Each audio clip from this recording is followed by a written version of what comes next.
বিভিন্ন জেলা থেকে আনন্দ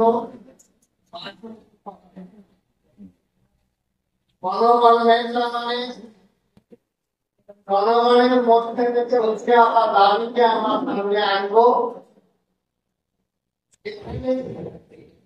কোন জায়গায় জনগণের বিরোধিত হয়ে থাকে তাহলে সেই জায়গাতে তার জন্য প্রতিবাদ হিসেবে দেওয়া যায় ওটা করতে হবে। এবং এই বলাটা যদি ওষুধের কাজ করে তাহলে ওষুধ কখনো সবসময় মিষ্টি হয় না, হতে পারে কিন্তু সেটা রোগ ছাড়া। পার্শ্ব শিক্ষকদের যখন নিয়োগ হয় এখানে পরিষ্কার করে বলা হয়েছে হয়েছিল আমরা গল্প করে করতে পারি প্রাথমিক শিক্ষক শিক্ষাকর্মী সমিতি অর্থাৎ সেকেন্ডারি পার্শ্ব শিক্ষকদেরকে অন্যান্য সহশিক্ষকদের প্রমাণ করতে বলে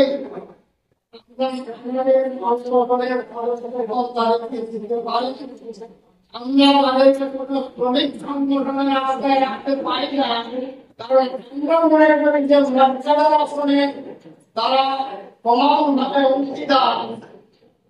যেমন ভাবে সহশিক্ষক প্রধান শিক্ষক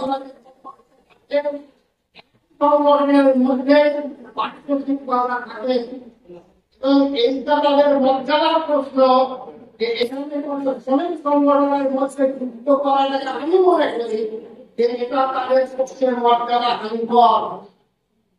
এটা বলা হয়েছে যে আমাদের একাধিক জায়গায় কাজ করেছে, তেমনি শিক্ষা ক্ষেত্রেও কিন্তু কাজ করেছে। প্রাথমিক শিক্ষায় অত্যন্ত আক্রমণাত্মক হানিকর পদক্ষেপ নেওয়া হয়েছিল। তার একটি ছিল ইংরেজি স্কুলে দেওয়া এবং দ্বিতীয়টি ছিল পাঠ্যের প্রকাশিত। আজকে যখনই বিদ্যালয়গুলো উঠে যাচ্ছে প্রকারান্তরে এটা সবাইকে মনের ভিতরে করছে যে পাঠ্যের প্রকাশিত অত্যন্ত প্রাণঘাতী একটি সিদ্ধান্ত হয়েছিল এবং এই সিদ্ধান্তকে আন্দোলনের সমিতিগত হবে তখনই আমরা সমর্থন করি না, করি না। চতুর্থ শ্রেণী পর্যন্ত পাঠ করে চিন্তা হলো তারপরে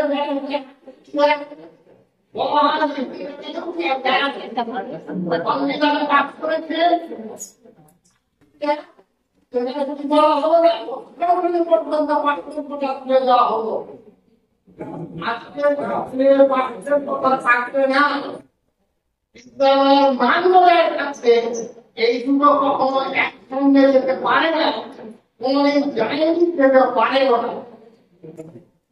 ছাত্র মানে উত্তীর্ণ হয়নি তাদের সেই চিন্তা ভাবনা এই চিন্তা ভাবনার কিছু দরকার। ছাত্র মানে উত্তীর্ণ হয়নি মানে হতে পারে না।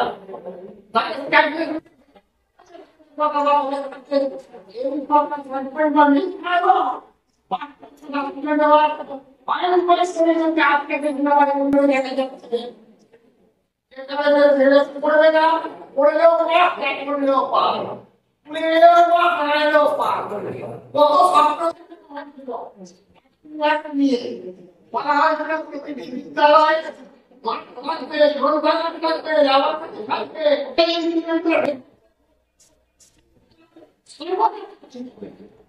এইভাবে যদি আমরা খোলা মনে গ্রহণ করতে না পারি এই বিচার করতে হতে পারে, কিন্তু এই কথাটা বলার মতো সাহস রাখতে হবে এবং এই কথা বলার মতো এই কল্পনা চতুর্থ পর্যন্ত দেওয়াটা কেমন করা ছিল। অষ্টম শ্রেণী পর্যন্ত মাস্টারগুলো দেওয়া আরো অধিক অনেক সমস্যার দিকে তাদের নিয়ে গেছে। তারা টিচারদের ক্ষেত্রে আমরা আগেও বলেছি যে সমিতিগতভাবে আমরাই তাদেরকে কেবলমাত্র সদস্য পদ দিয়ে থাকি এবং এরা মনে রাখতে হবে যে এটাই তাদের শিক্ষকের মর্যাদা মানা যায় না। আমরা যদি শিক্ষকের মর্যাদায় তাদেরকে প্রতিষ্ঠিত করতে না পারি তাহলে আমরাই যদি তাদেরকে শ্রমিক সংগঠনের ভেতরে নিয়ে যেতে চাই তাহলে শিক্ষক হিসেবে এত পারবি তাকে মানতে পারলাম মানতে পারার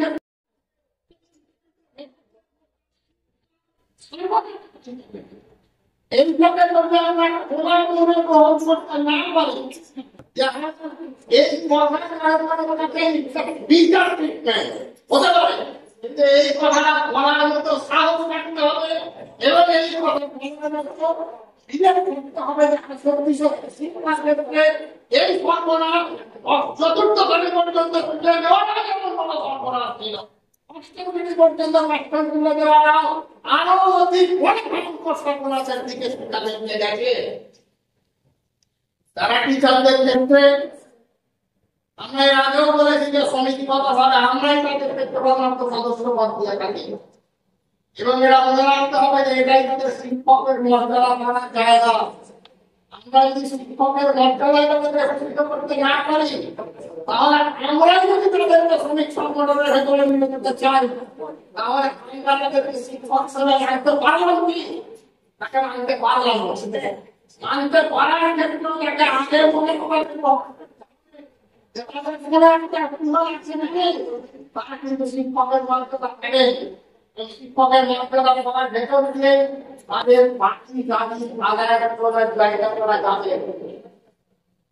দেখা যায় যে কখনো কোন প্রভিডেন্ট ফান্ডের ব্যবস্থা ছিল না, কমিটি হাতে দাবি করে দিতে ঠিক আছে সরকার অনেক তাদের এমপ্লয়িজ প্রভিডেন্ট ফান্ডের দিকে নিয়ে গেছে। আমরা এটাকেও সমর্থন করি। অন্যান্য শিক্ষকদের মতো জিপিএফের আওতায় আনা উচিত এবং অন্যান্য শিক্ষকদের জিপিএফ শিক্ষক সংগঠনকে একত্রে দাবি করতে হবে। কখনোই তারা টিচারকে তার কাছে বিভিন্ন জায়গায় নিয়ে যাবে না। আমরা বলেছি আপনারা জানেন যে কন্ট্রাক্টর টিচার শিক্ষকদের ভিতরে আন্দোলন করে আমরা এই কন্ট্রাক্টর টিচারদের জন্য আমরা রাজ্য সরকারের মন্ত্রীদের চক্রে বলতে পেরেছি যারা 13 সালে নিযুক্ত হয়েছে, 14 সালে নিযুক্ত হয়েছে, যারা 10 বছর নিযুক্ত হয়েছে তাদের 25,000 টাকা বেতন দিতে হবে। টিচাররা 16,000 টাকা বেতন পান, টিচাররা 16,000 টাকা বেতন পান, 1 বছর পরে 21,000 টাকা বেতন হয়, 10 বছর পরে 30,000 টাকা বেতন হয়েছে। This is the critical হবে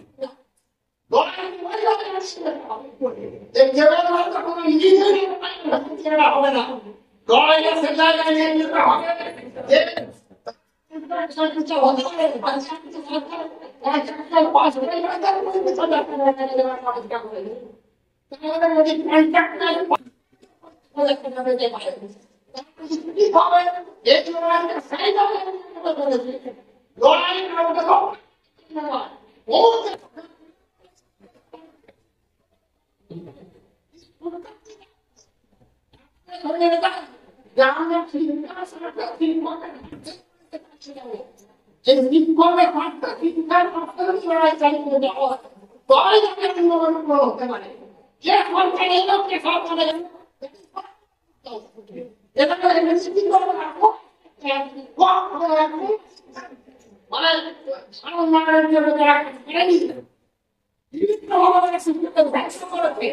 এই ধ্বংস করার পরিণামে আজকে নামতে নামতে আজকে একটা জায়গায় হচ্ছে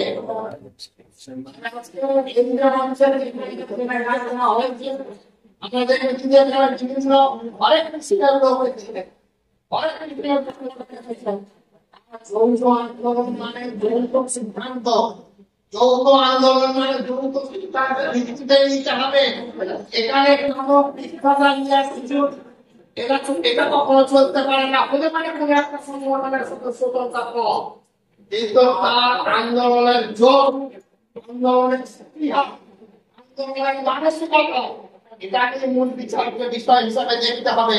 তাই যৌথ আন্দোলনের সিদ্ধান্তে আমরা সিদ্ধান্ত আছি, আমরা চাই শিক্ষকদের এই যৌথ আন্দোলনের ভেতরে 35,000 টাকা বেতনের দাবি আপনারা করবেন এবং সাপোর্টিভ উন্নয়ন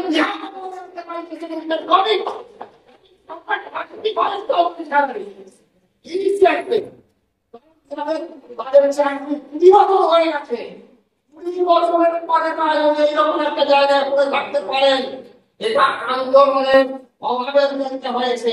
কাউকে রক্ষা করা, কাউকে ছেড়ে দেওয়া নয়। শিক্ষার জন্য, শিক্ষার স্বার্থে, পেশাগত স্বার্থে এই হবে। যৌথ আন্দোলনের সিদ্ধান্ত এই যৌথভাবে নেওয়া হোক। আমরা এই আন্দোলনের পার্শ্ব শিক্ষকদের মর্যাদায় বলে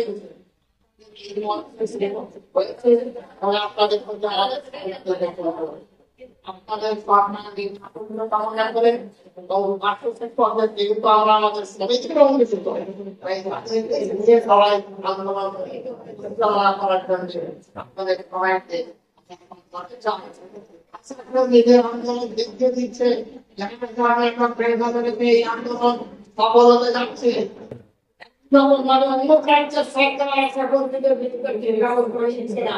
এই সরকারের যে লাভ সরকার যেরকম হোক কিংবা বাংলা হোক কিংবা কর্ণাটক এরকম বলা যায় না।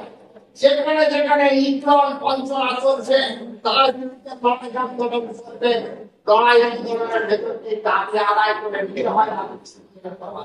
এই লড়াইয়ের মধ্যে আপনাদের জানিয়ে